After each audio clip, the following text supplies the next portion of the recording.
Hello दोस्तों। तो आज के इस वीडियो में हम बात करेंगे UP triple S C junior assistant के एग्जाम के बारे में। अगर आपने ये फॉर्म अप्लाई कर दिया है तो फिर ये वीडियो आपके लिए बहुत ज़्यादा इंपॉर्टेंट होने वाला है। मैं इस वीडियो में आपको वो सारी चीज़ें बताऊंगा कि आपकी रणनीति क्या रहने वाली है, ताकि आपका एग्जाम एक ही बार में क्लियर हो जाए और आपको कौन कौन सी बुकें पढ़नी चाहिए। आपको वही बुकें पढ़नी है जो कि बिल्कुल टू द पॉइंट एग्जाम के लिए ही डिजाइन हो, या जो उतना ही सिलेबस आपको कवर करना है जो कि आपके एग्जाम के लिए सूटेबल हो। बहुत ज़्यादा बुक्स के पीछे नहीं भागना है, बहुत सारी चीज़ें आपको नहीं पढ़नी है। इसके अलावा आपको कौन सी गलतियाँ नहीं करनी है जो कि मैंने की है। ये है मेरा 2019 का जूनियर असिस्टेंट का रिजल्ट जो है, ये रिटन एग्जाम का रिजल्ट है। तो देखिए, जूनियर असिस्टेंट का जो रिटन का एग्जाम था वो मेरा क्लियर हो गया था, लेकिन मेरा जो टाइपिंग टेस्ट है वो क्लियर नहीं हुआ था, इसलिए मेरा फाइनल सिलेक्शन नहीं हुआ था। तो मैं आपको चीज़ें बहुत अच्छी तरह से बता सकता हूँ कि कौन कौन सी चीज़ें आपको पढ़नी है और कौन कौन सी बुक्स पढ़नी है। इसके अलावा आपको किन चीज़ों पर ज़्यादा ध्यान देना है। तो जैसा कि आपको पता है कि UP triple S C 1262 vacancy के लिए फॉर्म अप्लाई करवा रहा है। तो अगर आपके 75 प्लस या 70 प्लस के भी लगभग अगर आपके परसेंटाइल है पीईटी 2021 में, तो फिर ये मुझे लगता है कि आपको फॉर्म अप्लाई कर देना चाहिए। क्योंकि अगर 25 रुपये फॉर्म की फीस है, अगर नहीं भी हुआ तब भी आपको रिग्रेट नहीं रह जाएगा कि यार अगर मैं अप्लाई कर देता तो मेरा हो जाता। इसके बाद अगर हम इसका सिलेबस समझें, इसका थोड़ा पैटर्न समझें, तो आप देखेंगे इसमें 3 सेगमेंट दिए गए। जो पहला है हिंदी परिज्ञान और लेखन योग्यता का, दूसरा है हमारा सामान्य बुद्धि परीक्षण और समान जानकारी। हिंदी के हमारे 60 क्वेश्चन आएंगे जो 30 नंबर के होंगे, यानी पर क्वेश्चन हमारा हाफ नंबर का होगा, 1/2 का होगा। इसके अलावा समान बुद्धि परीक्षण के हमारे 30 क्वेश्चन आएंगे जो कि 15 नंबर के होंगे, और सामान्य जानकारी यानी जीके जीएस के 40 क्वेश्चन आएंगे जो कि हमारे 20 नंबर के होंगे। तो टोटल हमारे 130 क्वेश्चन आएंगे जो कि 65 नंबर के होंगे, यानी 1/2 के हिसाब से, क्योंकि एक क्वेश्चन आधे नंबर का होगा, इस हिसाब से आपके 130 क्वेश्चन 65 नंबर के होंगे। ये तो हो गए रिटन एग्जाम की बात। इसके अलावा आपको टाइपिंग टेस्ट भी देना पड़ेगा। टाइपिंग टेस्ट में आपकी अच्छी परफॉर्मेंस होनी चाहिए। जैसे कि हिंदी में आपको पता है कि 25 वर्ड प्रति मिनट होने चाहिए, और इंग्लिश में हमारे 30 वर्ड प्रति मिनट होने चाहिए। मैंने गलती यही की थी, क्योंकि मेरी जो टाइपिंग है वो उतनी अच्छी नहीं थी, इसलिए मेरा फाइनल सिलेक्शन नहीं हुआ था। क्योंकि रिटन एग्जाम तो बहुत अच्छे से निकल गया था, लेकिन क्योंकि टाइपिंग में मैं रह गया था। तो आपको अभी से, अगर आपने इसका फॉर्म अप्लाई कर दिया, तो आपको टाइपिंग की प्रैक्टिस करना स्टार्ट कर देना चाहिए। क्योंकि टाइपिंग आप जितनी अच्छी से प्रैक्टिस कर लेंगे, आपकी स्पीड उतनी अच्छी हो जाएगी। अब यहाँ पे ये देख सकते हैं कि 25 वर्ड प्रति मिनट जो आपकी हिंदी की है, उसको आपको कम से कम घर पे 30 वर्ड प्रति मिनट होनी चाहिए, और जो इंग्लिश की है वो 35 वर्ड प्रति मिनट कम से कम होनी चाहिए, तभी आपको वहाँ परफॉर्म अच्छे से कर पाएंगे। क्योंकि अगर आप बिल्कुल कट ऑफ पे ही जाके रुक जाते हैं तो फिर हो सकता है कि आपका क्वालिफाई ना हो पाए। इसलिए आपको कम से कम 2 से 4-5 वर्ड प्रति मिनट ज़्यादा एक्स्ट्रा ही आपकी स्पीड होनी चाहिए। तो ये चीज़ें क्योंकि मेरे एक्सपीरियंस में है, और मुझे लगा है कि जो बहुत सारे बच्चे हैं जो कि रिटन एग्जाम निकाल लेते हैं, क्वालिफाई कर लेते हैं, लेकिन कहीं ना कहीं जाके वो टाइपिंग में ही रुक जाते हैं। तो अगर आपने इसका फॉर्म अप्लाई कर दिया और आपकी तैयारी अच्छी है, आप चाहते हैं कि इस एग्जाम में आपका सिलेक्शन हो जाए, तो आप अपनी टाइपिंग की जो है प्रैक्टिस अभी से स्टार्ट कर दीजिएगा। ठीक है, तो टाइपिंग वाला चीज़ होगा। ये एक चीज़ जो आपको बहुत ज़्यादा इंपॉर्टेंट, जो आपको जानना बहुत ज़्यादा जरूरी है, वो ये है कि जो आपके एकेडमिक होंगे उसके भी नंबर इसमें जुड़ने वाले हैं। तो अगर आपका इंटरमीडिएट 60% यानी फर्स्ट डिवीजन है तो आपको 20 अंक मिलेंगे। अगर आपका सेकंड डिवीजन है तो 15 अंक मिलेंगे, और अगर थर्ड डिवीजन है तो आपके 10 अंक मिलेंगे, यानी कि 45% से नीचे हैं अगर, तो आपको 10 अंक मिलेंगे। इसके अलावा अगर आपकी ग्रेजुएशन डिग्री में अगर आपके फर्स्ट डिवीजन है तो आपको 10 मिलेंगे, सेकंड डिवीजन है तो 8, अगर थर्ड डिवीजन है तो 5 नंबर मिलने वाले हैं। इसके अलावा अगर आपके पास स्पोर्ट कोटा से कोई भी सर्टिफिकेट है तो उसके आपको 5 नंबर मिलेंगे। राष्ट्रीय स्तर खिलाड़ी है तो 4 अंक मिलेंगे, अंतर्राष्ट्रीय स्तर का है तो 5 अंक मिलेंगे। ऐसे बहुत सारी चीज़ें हैं जो आपको बहुत ज़्यादा जानना जरूरी है। अगर आप ये चीज़ें, अगर आपको इन सारी चीज़ों को बेनिफिट मिल जाते हैं, तो अगर आपके रिटन एग्जाम में कम नंबर भी आते हैं तो भी आपके सिलेक्शन के चांस बढ़ जाते हैं। तो ये तो बातें हो गई हमारी एग्जाम के पैटर्न के बारे में, जो कि आपको जानना जरूरी था कि आपका एग्जाम का सिलेक्शन प्रोसेस क्या होने वाला है, कितने नंबर आपको लाना जरूरी है। तो अगर एकेडमिक में आपके 30 के 30 आ जाते हैं और 5 नंबर स्पोर्ट कोटा के आ जाते हैं, तो 35 नंबर तो आपके यही हो जाते हैं। तो अगर आप रिटन एग्जाम में थोड़ा बहुत कम भी लाते हैं तो भी आपका सिलेक्शन आसानी से हो जाएगा रिटन एग्जाम में। ठीक है, लेकिन अगर आपके एकेडमिक में बहुत अच्छे नंबर नहीं है और आपके पास स्पोर्ट सर्टिफिकेट भी नहीं है, तो हो सकता है आपको थोड़ा सा ज़्यादा मेहनत करनी पड़े आपके रिटन एग्जाम में। तो फिर आपका जीके जीएस और बाकी जो आपका रिटन एग्जाम वाला पोर्शन है वो आपको बहुत ज़्यादा अच्छा होना चाहिए। तो उसके लिए आपको करनी पड़ेगी तैयारी। तो तैयारी कैसे करनी है, किन बुक से करनी है, वो सारी चीज़ें मैं आपको बताऊंगा इस वीडियो में। तो देखिए, सबसे पहले समझ लेते हैं इसके सिलेबस को। तो सिलेबस बहुत ज़्यादा डिटेल नहीं दिया गया है, स्पेसिफाइड करके नहीं दिया गया है। आपको बस बेसिक दिया गया है कि ये चीज़ें पूछी जाएंगी। हाई स्कूल लेवल की हिंदी पूछी जाएगी। इसके अलावा जो रीजनिंग है वो बेसिक रीजनिंग पूछी जाएगी। इसके अलावा जीके जीएस जो नॉर्मल होता है वो पूछा जाएगा। लेकिन आपको अब ये इस पर नहीं जाना है सिलेबस पर, क्योंकि इसका जो डिटेल सिलेबस वो भले ही ना दिया हो, लेकिन आपको अपने बौद्धिक स्तर पर सोचना है कि इसमें क्या क्या चीज़ें आ सकती हैं, वैसे आपको तैयारी करना है। इसके अलावा अगर आपने यूपी ट्रिपल एस सी का इससे पहले कोई एग्जाम नहीं दिया है, अगर आप न्यू हैं तो हो सकता है आपको बहुत ज़्यादा जानकारी ना हो, क्योंकि बिगनर्स को बहुत ज़्यादा जानकारी होती नहीं यूपी ट्रिपल एससी के बारे में। और यूपी ट्रिपल एससी का जो नेचर रहता है वो बहुत ज़्यादा अनप्रिडिक्टेबल रहता है, क्योंकि उसको पता नहीं होता कि कब क्या चीज़ें पूछ लेता है वो, ठीक है। तो जो यूपी ट्रिपल एससी का एग्जाम दे रहे हैं उन्हीं की जानकारी भली बात जानते हैं यूपी ट्रिपल एससी का नेचर, कि उसका कोई भरोसा नहीं होता कि कहाँ से क्या क्वेश्चन दे सकता है। कभी कभी पेपर बहुत ज़्यादा ईजी आ जाता है, कभी कभी बहुत ज़्यादा टफ आ जाता है। तो इसलिए आपको अपनी तैयारी जो है वो मेंटेन करके रखनी है कि आपको ईजी टू मॉडरेट लेवल का तैयार करके रखना है। अगर थोड़ा बहुत पेपर टफ भी आ जाए तब भी आप सर्वाइव कर पाएं एग्जाम में, ठीक है। तो वो सारी चीज़ें आपको जानना जरूरी है। तो सबसे पहले हम बात कर लेते हैं हिंदी से। तो हिंदी के लिए आपको कौन कौन सी बुकें पढ़नी है, और मैं एक एक चीज़ें करके बता दूंगा सब कुछ। जितनी बुकें आपको पढ़नी है उसके अलावा आपको कुछ भी नहीं पढ़ना। अगर आपने उतना भी कवर कर लिया तो आपका एग्जाम श्योर निकल जाएगा, ठीक है। तो आप इस वीडियो को पूरा अंत तक देख बस लीजिए, समझ लीजिए, और वो बुक अगर आपके पास है तो ठीक है। और इनमें जितनी बुक्स मैं बताने वाला हूँ वो मुझे लगता है कि 90% बुक्स आपके पास होंगी। अगर जो थोड़ा बहुत बुक्स नहीं होंगी वो आप परचेज कर लीजिएगा, ओके। तो सबसे पहले बात करते हैं हिंदी परिज्ञान की। तो देखिए हिंदी के लिए आपके पास लूसेंट हिंदी तो होगी ही। तो लूसेंट हिंदी बहुत अच्छी बुक है। अब मुझे पता है कि लूसेंट हिंदी सभी के पास होती है। तो जो पहली बुक है हमारी वो लूसेंट की है, जो कि मैंने आपको बता ही दिया। लूसेंट पब्लिकेशन की जो हिंदी की बुक आती है वो ले लेनी है।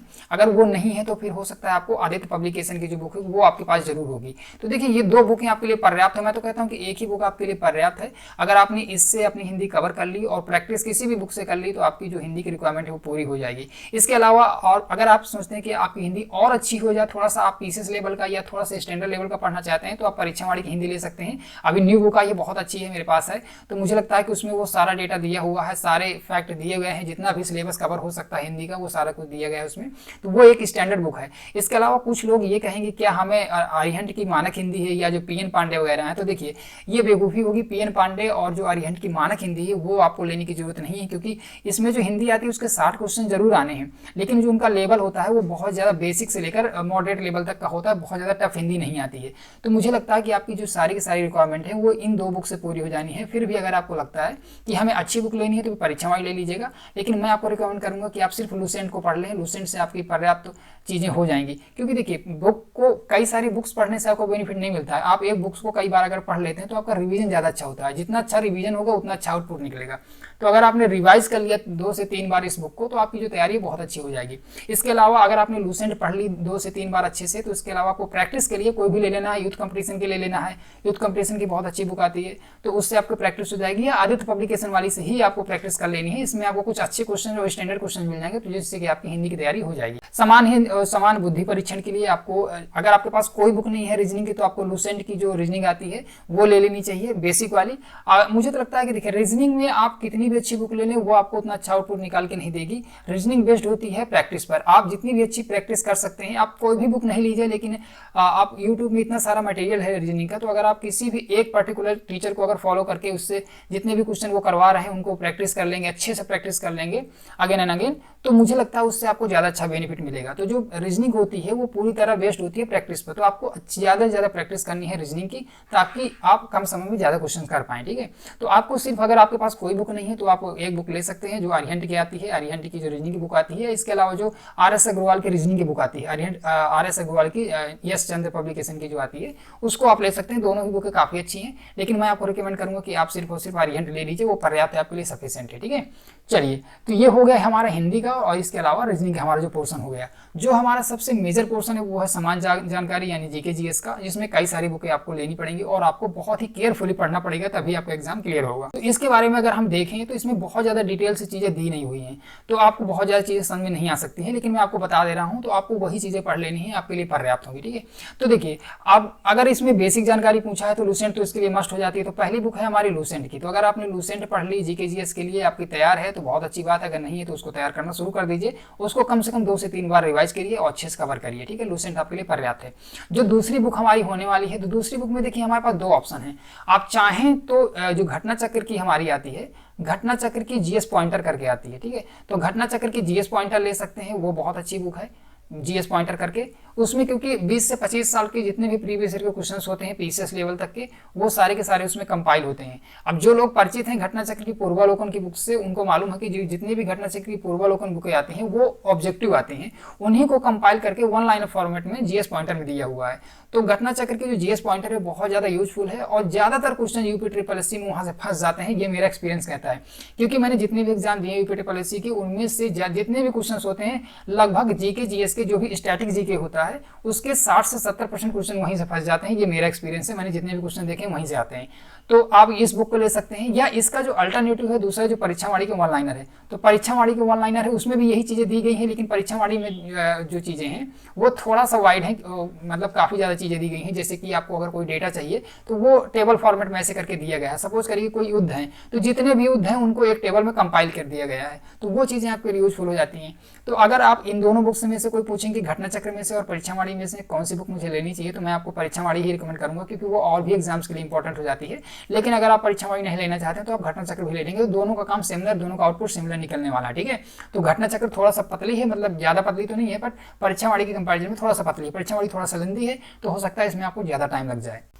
अब अगला सेगमेंट है हमारा यूपी जीके का। यूपी जीके के लिए काफ़ी सारे लोग परीक्षावाड़ी को रिकमेंड करते हैं, लेकिन मैं परीक्षावाड़ी को यहाँ रिकमेंड नहीं करूँगा। उसके पीछे का रीजन देखिए, परीक्षावाड़ी की जो बुक आती है उसका जो अल्टरनेटिव है वो आप ले सकते हैं, जो कि है घटना चक्र का यूपी तथ्यसार। यूपी तथ्यसार करके एक बुक आती है, तो उसको आप ले सकते हैं। अब मैं इसका रीजन बता रहा हूँ कि आपको यूपी तथ्यसार क्यों लेनी चाहिए, परीक्षावाड़ी क्यों नहीं लेनी चाहिए। देखिए, परीक्षावाड़ी जो है वो बहुत ही ज़्यादा डिटेल में है, बहुत ही ज़्यादा थ्योरेटिकल है, और मुझे लगता है कि जूनियर असिस्टेंट के एग्जाम के लिए उसको नहीं लेना चाहिए। वो यूपी पीसीएस लेवल तक की बुक है, और उसमें अगर आप बहुत ज़्यादा यूपी को डिटेल से पढ़ना चाहते हैं तभी आप लीजिए। उसके अलावा और भी सारे रीजन है, जैसे कि आपको अगर इसमें जो यूपी का जो तथ्यसार है घटना चक्र वाली, इसमें आपको जितना भी यूपी का करंट अफेयर है वो भी मिल जाएगा, यानी यूपी करंट अफेयर है वो आपको मिल जाएगा। इसके अलावा जो फाइनेंशियल डेटा है वो भी आपको मिल जाएगा, और इसके अलावा जो इकोनॉमिक एस्पेक्ट होते हैं यूपी के वो भी आपको सारे मिल जाएंगे। तो ये सारी चीज़ें हैं आपको जो यूपी तथ्यसार मिल जाएंगी, वो आपको नहीं मिल पाएंगी। दूसरी बात, जो घटना चक्र के यूपी तथ्यसार है वो पूरी तरह से डेडिकेटेड है यूपी SSC एग्जाम के लिए, तो मुझे लगता है कि वो सारे क्वेश्चंस में कंपाइल होते हैं, जैसा कि नेचर यूपी SSC को जैसे क्वेश्चंस पूछ सकता है, वो सारे चीज़ें हो सकता है कि आपको परीक्षावाड़ी पे ना मिले। परीक्षावाड़ी में आपको काफ़ी सारा करंट अफेयर मिल जाएगा, लेकिन हो सकता है कि वो उतना लेटेस्ट ना मिले जो कि आपको यूपी तथ्यसार में मिल जाएगा। तो यूपी तथ्यसार से आपकी सारी रिक्वायरमेंट पूरी हो जाती है, चाहे वो करंट अफेयर की हो, चाहे वो फाइनेंशियल डेटा की हो, चाहे वो इकोनॉमिक एस्पेक्ट की हो, जो यूपी का हो सकता है। इसके अलावा जो भी बेसिक जो कल्चरल चीज़ें होती हैं वो चीज़ें आपको पता चल जाएंगी, जो हाल ही में जो इवेंट हुए हैं उनके बारे में जानकारी मिल जाएगी। इसके अलावा बहुत सारी चीज़ें जो आपको इसमें मिल जाएंगी, जो ऐसे फैक्ट होते हैं जो कि परीक्षावाड़ी में नहीं दिए होते हैं, वो आपको यूपी तथ्यसार में मिल जाएंगे। और ये बुक क्योंकि मेरे पास खुद है तो मुझे पता है कि इसमें क्या क्या चीज़ दी गई हैं। तो कहीं ना कहीं अगर मैं यूपी SSS एग्जाम के लिए कहूँ तो फिर उसमें परीक्षावाड़ी इसका मुकाबला नहीं कर पाती, क्योंकि परीक्षावाड़ी में बहुत ज़्यादा डिटेल चीज़ें दी गई हैं जो कि आपको पढ़ने की जरूरत नहीं है, लेकिन जितनी चीज़ें आपको पढ़ने की जरूरत है वो आपको घटना चक्र तथ्यसार में मिल जाती हैं। तो इसलिए मुझे लगता है कि आपको घटना चक्र का तथ्यसार लेना चाहिए। तो ये तो हो गई हमारी जीके जीएस का पोर्शन हो गया, जो कि 2 बुक से आपका कवर हो जाएगा। और अगर यूपी की बात करूँ तो आपका इससे कवर हो जाएगा।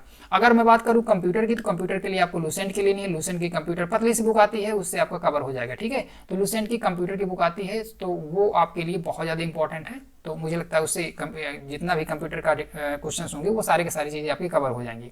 तो इतनी सारी चीज़ें हो गई जो कि आपको इतना ही पढ़ लेना है, इससे आपकी सारी की सारी रिक्वायरमेंट पूरी हो जाएगी। और मुझे लगता है कि इससे बाहर आपको कुछ भी पढ़ने की जरूरत है नहीं है। ठीक है, अब रही बात करंट अफेयर की। अगर आपको करंट अफेयर करना है कि करंट अफेयर में कैसे कवर करूँ, तो करंट अफेयर के लिए मैं आपको 2 टाइप की बुक्स बताऊंगा। पहली जो होंगी वो होंगी ईयरली, और दूसरी जो होंगी वो होंगी हाफ ईयरली। ठीक है, तो ईयरली बुक एक बुक आपको ईयरली ले लेनी है और एक बुक लेनी है आपको हाफ ईयरली, क्योंकि जैसे जब भी एग्जाम होने वाला, सपोज करिए इसका फरवरी में एग्जाम होगा, अगर आपका फरवरी में एग्जाम होता है तो आपको दिसंबर तक के जितने भी पिछले 6 महीने के क्वेश्चंस होंगे वो आपको कंपाइल करने हैं, पढ़ने अच्छे से, तो वो आपके हाफ ईयरली कवर हो जाएंगे। इसके अलावा जो ईयरली बुक होती है उसमें आपके पिछले 1 साल तक का करंट अफेयर कवर होता है। तो दोनों ही चीज़ें आपको अच्छे से कवर, क्योंकि ज़्यादातर चांस होते हैं पिछले 6 महीने तक के क्वेश्चन पूछने के। तो अगर आपने हाफ ईयरली को अच्छे से कवर कर लिया तो पिछले 6 महीने क्वेश्चन आपके कवर हो जाएंगे। इसके अलावा अगर आपने ईयरली को अच्छे से कवर कर लिया तो पिछले 1 साल तक के क्वेश्चन जो भी होते हैं इंपॉर्टेंट क्वेश्चन वो कवर हो जाएंगे। तो मुझे लगता है कि आपको 2 बुकें ले लेनी चाहिए, एक हाफ ईयरली और एक ईयरली। तो इनमें जो सबसे अच्छी बुक आती है ईयरली के लिए, मुझे जो पसंद है वो है एडिटोरिया की। एडिटोरिया की बुक आती है, वो काफ़ी अच्छी रहती है, आप चाहें तो उसको देखेंगे, बहुत अच्छी बुक रहती है, बहुत सारी चीज़ें कंपाइल रहती हैं जो कि यूपी SSC में जिस हिसाब का नेचर है, जिस हिसाब के करंट अफेयर पूछता है। इसके अलावा आपको घटना चक्र की बुक ले लेनी है। घटना चक्र की हाफ ईयरली मैगजीन आती है, जिसमें कि मतलब कि 6 महीने का जितना भी इंपॉर्टेंट करंट अफेयर हो सकता है वो सारा का सारा घटना चक्र में रहता है। ठीक है, तो ये 2 बुकें आपके लिए इंपॉर्टेंट है करंट अफेयर के लिए। करंट अफेयर अगर आपने इनसे पढ़ लिया तो आपका जो है सब कुछ डेटा कवर हो जाएगा इतने से। तो ये देखिए, अगर आप इस चीज़ को कंपाइल करें तो मैं आपको एक बार और बता देता हूँ कि कंपाइलेशन में आपको कैसी चीज़ें पढ़नी है। तो देखिए, हिंदी के लिए अगर मैं बात करूँ कि हिंदी में आपको क्या पढ़ना है, तो हिंदी में आपको लूसेंट पढ़ना है। लूसेंट आपके लिए पर्याप्त है, लूसेंट हिंदी। इसके अलावा एक प्रैक्टिस सेट ले लेना है। प्रैक्टिस सेट कोई भी ले लीजिएगा, चाहे तो आप आदित्य पब्लिकेशन का ले सकते हैं या यूथ कंपटीशन का ले सकते हैं। ठीक है, इसके अलावा अगर हम बात करें रीजनिंग की, तो रीजनिंग आपको अरिहंत ले लेनी है। अरिहंत अरिहंत आपके लिए पर्याप्त है। इसके अलावा आप कुछ नहीं करना है। इसके अलावा आपको प्रैक्टिस करना है, प्रैक्टिस सेट ले लीजिए, चाहे मतलब अपने से प्रैक्टिस करिए। इसके अलावा GK/GS की बात करें तो GK/GS में आपको मैंने जैसे ही बता दिया है, लूसेंट GK/GS ले लेना है। इसके अलावा आप GS की पॉइंटर ले सकते हैं, घटना चक्र की पॉइंटर ले सकते हैं, या तो परीक्षा वाणी की वन लाइनर ले सकते हैं, परीक्षा वाणी की वन लाइनर, ठीक है, ये हो गई। इसके अलावा UP GK के लिए आपको घटना चक्र का तथ्यसार ले लेना है, तथ्यसार, ठीक है, तो ये हो गया। इसके अलावा कंप्यूटर के लिए आपको लूसेंट कंप्यूटर की बुक ले लेनी है। लूसेंट कंप्यूटर की बुक बहुत ज़्यादा इंपॉर्टेंट है, जो आपके लिए पर्याप्त है, इससे ज़्यादा आपको कुछ नहीं पढ़ना है। इसके अलावा करंट अफेयर के बारे में जैसे कि मैं आपको बता ही चुका हूँ कि आपको एडिटोरियल की बुक ले लेनी है। एडिटोरियल में आपका 1 साल का सब कुछ कवर हो जाएगा। दूसरा है हमारा घटना चक्र की जो हाफ ईयरली आती है मैगजीन, उसको ले लेना है, ठीक है। तो ये चीज़ें आपके लिए, इतनी बुकें आपको पढ़नी है, इसके अलावा आपको कुछ भी नहीं करना है। टाइपिंग के लिए जैसे कि मैंने आपको बता दिया कि अगर आपने फॉर्म अप्लाई कर दिया है और आपकी तैयारी अच्छी है, आपको लगता है कि मेरा सिलेक्शन इन साल हो सकता है, तो फिर आपको सबसे ज़्यादा फोकस करना ही चाहिए वो है टाइपिंग में, क्योंकि अगर आपने टाइपिंग में अच्छे से फोकस कर लिया तो फिर हो सकता है आपका 50% एग्जाम यहीं से क्लियर हो जाता है, ठीक है। तो ये सारी चीज़ें थी जो कि आपको मैं अपने आधार पर बता रहा हूँ। मुझे लगता है कि इससे ज़्यादा कुछ भी आपको पढ़ने की जरूरत नहीं है। अगर आपने इतना भी अच्छे से कवर कर लिया तो आपका एग्जाम क्लियर हो जाएगा। ओके, तो ये वीडियो आपको कैसा लगा आप मुझे कमेंट में बता सकते हैं। और भी कुछ जानकारी है वो भी आप मुझे कमेंट्स में पूछ सकते हैं, मैं आपको उसका जवाब देने की कोशिश करूँगा। तो ये पूरा वीडियो देखने के लिए आपका धन्यवाद।